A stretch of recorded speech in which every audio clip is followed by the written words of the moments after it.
وان كان دبته مالي نما كانوا كي غبي دبته مت مالفي سلا غبي دبته يسو داتا وغادو نمني تو كما كانوا كي وان امتو بي خلال المينا ما توكو اكن مال لا كي وان امتو يو وان سنير لنجين كباتين سو وني خوني وان غرتي امدورتي تهمه ديني نما مسبب اساتي انغلي جرو مالفي سلا وان كسينجران اكسينجو مالفي اوبلي دابو سلا مو كان غرتي وان دابا كباچو بات دابو Abosheshen obboleessa keenya daminturaan obboleessa keenya ni gaafanna jechuu turre jechuu sila gaafam cayyoon sana cirrool baatee waan akkasii laaqatu dhaabbu boo yolleen obboleenya keenya jee dhaabbachuu gaafachuu irra ture jechuu bilbila kiyya qaba bilbila jaarraa qaba mucaa keenya kan Awustiraaliyaa jiru kana bilbila isaanii qaba kiyya ni qaba gaafatee aboo waan akkanaan dhagee jara keenya wanni tun maalii jee nu gaafachuu ture jechuu hin gaafan gaduma bahee amalu Oromoon waan jettu beeytanii naannoo Harargee tanatti ilmaan Harargee baamaan jambeeytani harka hannabale dooluu soosoo haajan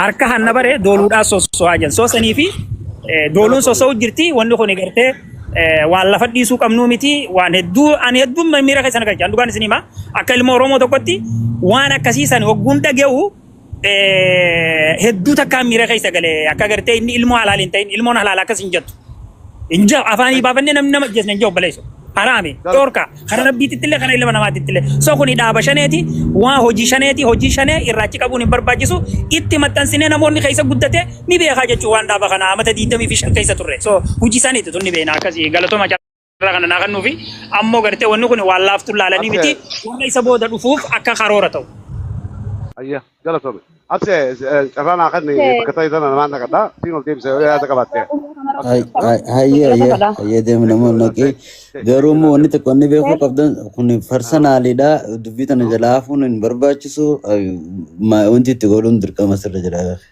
Thank you brother. And Dursitu welcome yaadu maa jette Freddu Dursitu. Yaada abbaa qubee kanarratti roko galatoome abbaa qubee yaada kee hundallee deeggaruuf haddu wagga takkaniin deeggara. Ani akka mataa kiyyaatti wanni isiniin jechuu barbaade dubbii tana testosa Facebook irratti viidiyoo raabamtee ol baateen argee saniifin dhufe namni nama jeesu hin jiru aadaa misoomaatis dhaaba bakka hin bu'u asirraa wanni inni dhufee yeroo hundaahu hawaasa wal nyaachisuuf akka dhiiga silaa dhugatti inni ilma afran qalloo gudeedaa afran qalloo kan dhugaasan ta'e as gubbaa dhufee ilmaan afran qalloo gidduutti ibidda shidaan oolu amma taaggadaa faayidaan isaa nama gidduutti ibidda shiduu wal nyaachisuu dubartii fi dubartii wal nyaachisuu dhiiraa fi dhiira wal nyaachisuu xiqqishoo isarraa soo beekutti hinaafu eda waan inni godhaa buleen isa quba qaba community Kanaadaa keessa taa'ee maal akka inni godhaa bule aadaa misoomaati jettanii dubbii isaa gurratti gootanii hin haasayina faamilii ta'e aadaa misoomaaf ajjeesuu danda'amu dhaabbata bilisummaa Oromootu if garadanii dhufanii faamilii sana ajjeesuu danda'a silaa dubbii qaalicha kanaa gurrumatti godhuu baattanii ragaa qabatamaaf ol kaayyattanii itti dhiiftanii jaljettanii teessanii namtichi isiniin dhageettii argachuu fedha isiniin beekamtii barbaada malee waan biraa miti fiidiyoon amma miidiyaa irra deemaa jirtuun dhageettii isaa kannudha kanaafuu inni ilma gudeedaatii miti diqaalaa ta'uusaa dhibbaan dhibba beekaa wanni inni ajandaa tanaan gad dhufeef ajandaa dirree dhawaa ka deemu jiru sana awwaaluuf kanumaan jechuu barbaade galatooma.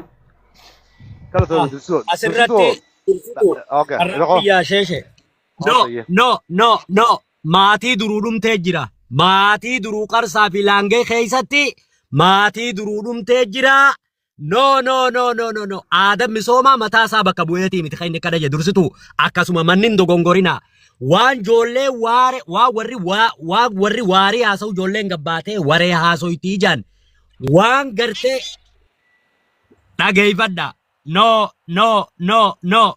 tanaa miti nuti warra isaan keessa muuxannoo qabu warra bara 13 isaan keessa ture nu gaafadha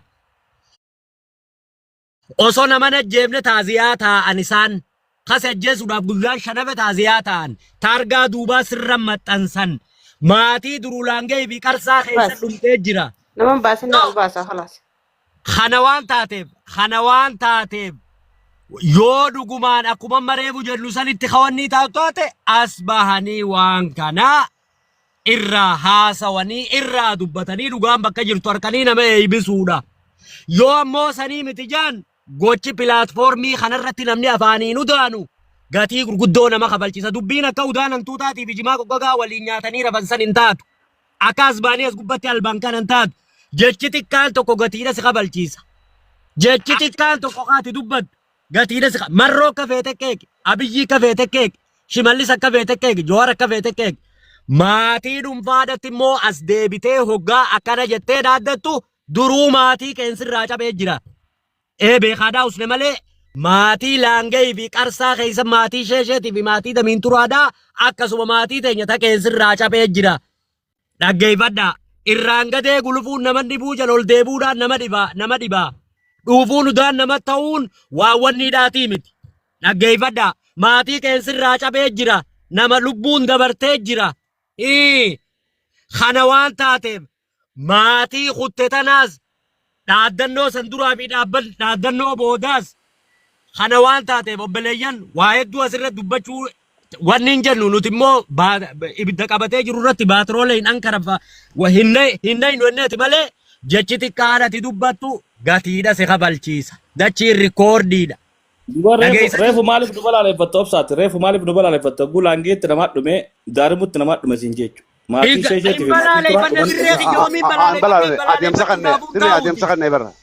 Ayyemee sunfita dura anaa fi absee walitti anaa fi gurbaa afran qal'oo walitti araasiiti akkasitti fudhachu.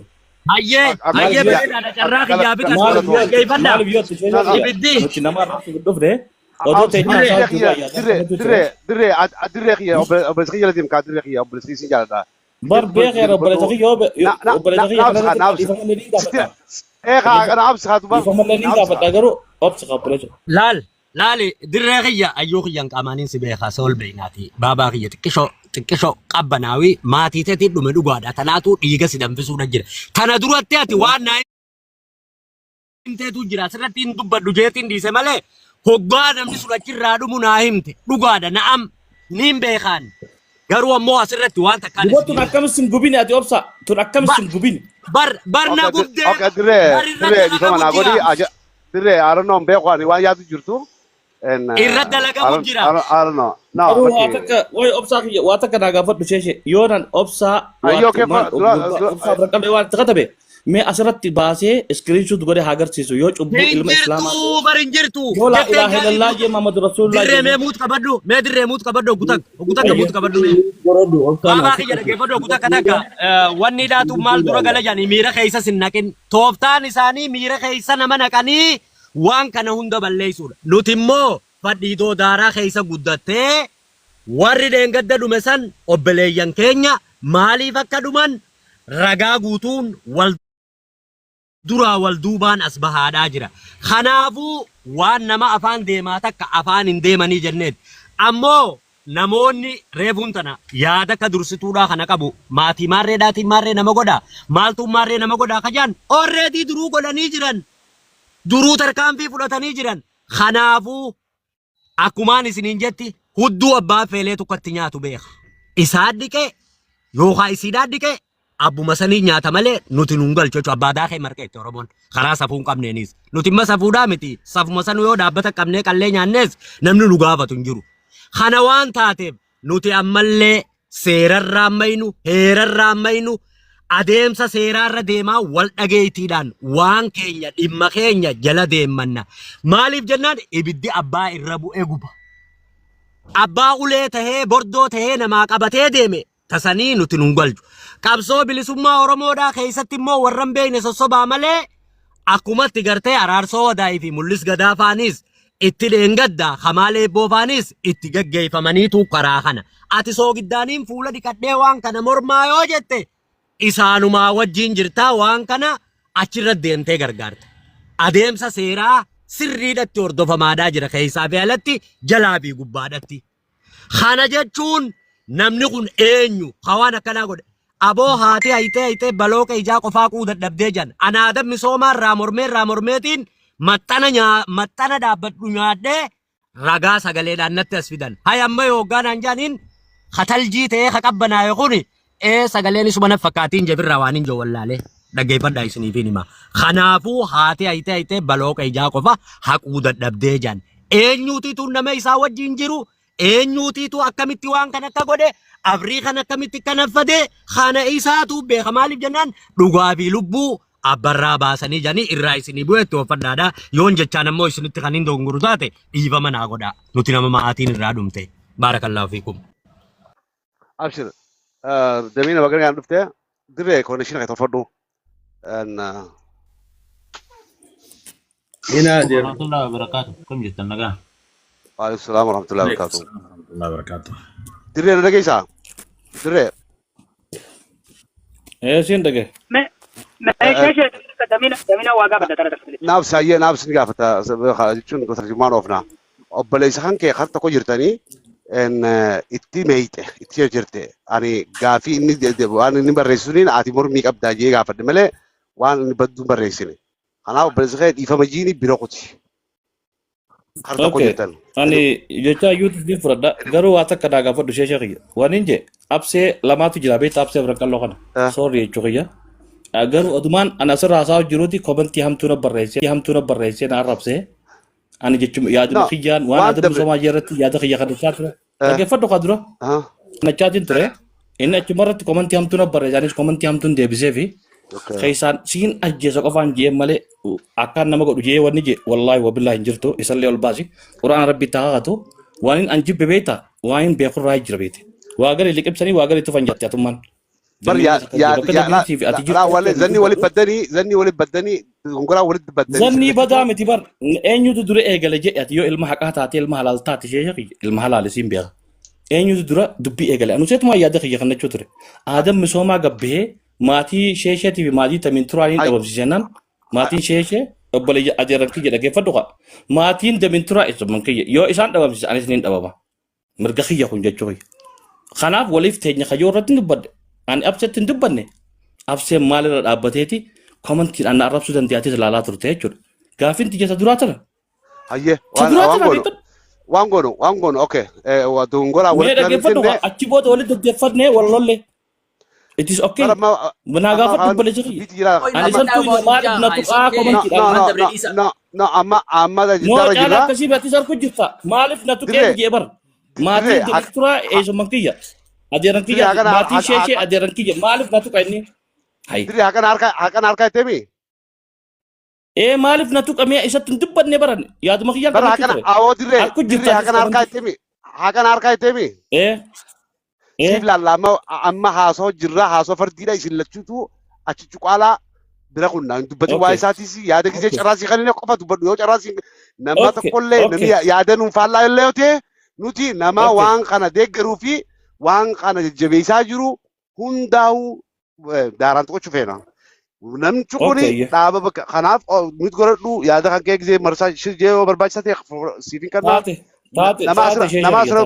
nama asirra bee aadam sirri jaajuutti illee bifa arrabaatiin dubbadhu akkasii naa beek bifa takka illee gosaas dhimma gosaatis hin qabnu waan takka nuti rakkoo nama tokko akka dhuunfaattis hin qabnu kanaaf nuti mirga keenya falmaa jira gaafii sirnaatiin gaafachuu jira.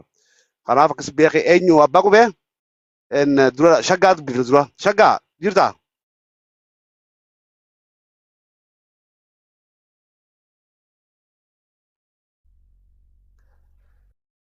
Mutir jira.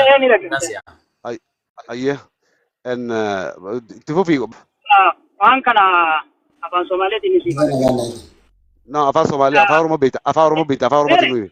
Amma gaa wali kutuu taabee tayoon afaan Oromootiin dubbadde sheekee. Namoonni beeka namoonni beeka. Diidii damiin duraan edoo beeytaniiti harka laagaa nama keessanii nama arginu. Mucaa kana fitti waliin baasinaadhaan isiniin jedhu. Mucaan kuni yeroo hunda wahuma balleessuu malee wanni inni tolchu jiru. Egalee ammas nama gartee ajandaa wayiitiin dhaadatu. Marka namni hoggaas keessa marii dhufu isa kana firraa dhiisa. Ana obboleessaan isin hima. Namni kun boruu isin arrabsammas. Nuutee jecha afaan isaati raaboo isaatti gaafatamaa nuutee. Yaada kanarratti faamilii raasuu jira. Waan raasuu gaafa afaan isaati daangaa raabee akka ragaatti qabu ni qabata isa. Amma daangaa raabee amma maal jechaa jira? Reefu waan mucaa kaaniin addaa jechuu jira afaanii maal jechuu jira? Faamilii aartiraa takka akkasii hubadhu. Faamilii itti dhaadatan irraa takkaan jeebamu. Kasi bago ba kasi daawano. Yoo gorsu feete obboleessaatti obboleessa kiyya waan akka karaa dhiisii jechuudha. No, nani adero nama kan de kan ko adero ani kaisa be jira tini. Nama tokko asii Polis indi isa kala. no dandaan teenya waloo gorsaa wal qabuu dadhabnaa wal qabuu yoo dandeenye akka baan beekutti firaa wal horka. Damina dhiyaa dhabaa burqaa bagara yaan dhufte damina firoodha. Caalaa wanni jettu jira damina dura Jette. waan jettu jira. Fudhachuu yoo fudhachuu feete firoodha jira. Lakki warri dubbatiin haa dubbatu jeeti. It's okay. Eka wayi. Ayya damina. Burqaa fi daminni sammuu seenaa haa dubbatanii. Galatoomne. Shaggaa hin jirtu shaggaa nageetti si beekne yoo shaggaa keenya taate siraan dubbata. Shaggaa Si bal nageetti ani bakka inni jiru taa'uun fadhu so shukara nagaa natura galatoma. Abshira baaqee mirga qabda. Eenyu gaggeessuu deemta boo? Hai. Damina maan dubbate dubbate ilaa dubbate si jiru. Biraan turre wanta hanga beekaa. Akkana goote maqaa. Wallahi si maqaa si beekna. Okay. Karaa keetti silaa fudhadhu. Wadii sarara irraa fuute. Maalti beekaa wallahi eeyisahin nama kana eenyu maanja shaggaa kan keenya